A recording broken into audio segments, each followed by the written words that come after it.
Kedarnath, a sacred dham where Mahadev did not manifest by his own will. In fact, he was hiding from the Pandavas.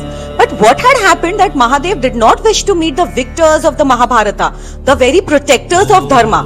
The Pandavas won the Mahabharata war, but the grief and sin of killing their own gurus and their brothers weighed heavily upon them. So after handing over their kingdom to Parikshit, they set out in search of Mahadev to seek liberation from this sin. But Mahadev was deeply displeased with them. After such immense bloodshed, he did not even wish to face the Pandavas. So when the Pandavas reached Kashi, searching for Shiva, he left that place too and moved towards the Himalayas. This place is still known today as Gupta Kashi. Yet the Pandavas did not give up. They all reached the Himalayas in search of Shiva. Seeing them approach, Shiva took the form of a bull and mingled among other grazing animals. The Pandavas grew suspicious, and the mighty Bhima then devised a plan.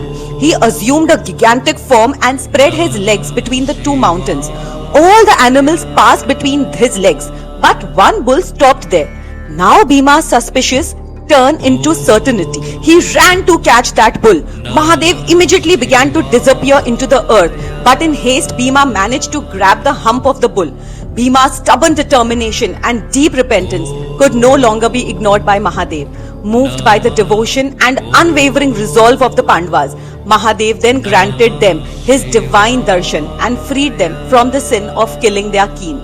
That very triangular portion of his form became an established form at Kedarnath as a self-manifested Jyotirling. Kedarnath stands as proof that when a devotee seeks God with true repentance, God is compelled to abandon all the hiding places and reveal himself.